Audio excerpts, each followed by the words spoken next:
Atëre, unë kam lexuar një dy kujtime të Sami Frashëri, se në qovë se e din, alfabetin turk e ka bërë Sami Frashëri. Wow.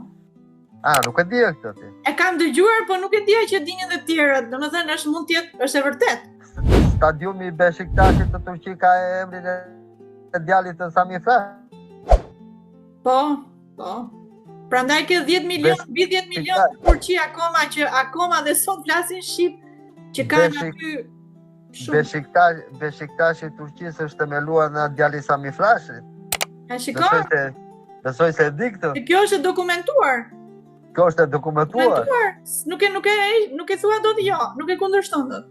Nuk ka se si ta thuash jo.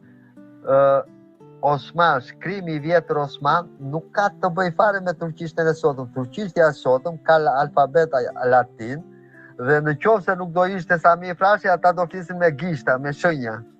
Akoma. Kjo është e dokumentuar.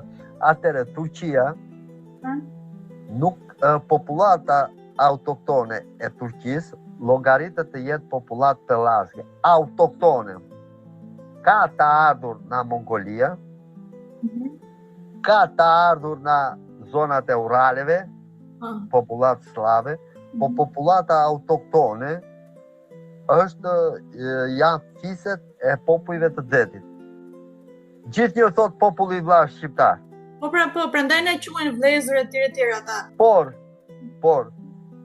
kalojnë në disa, për shembull, themelimi i shtetit turk ishte themelimi i shtetit laik. Ndërsa tani Turqia vërtet është shtet laik, po është kthyer më shumë musliman. Tani muslimanët që erdhën në Shqipëri e 500 vjet etj.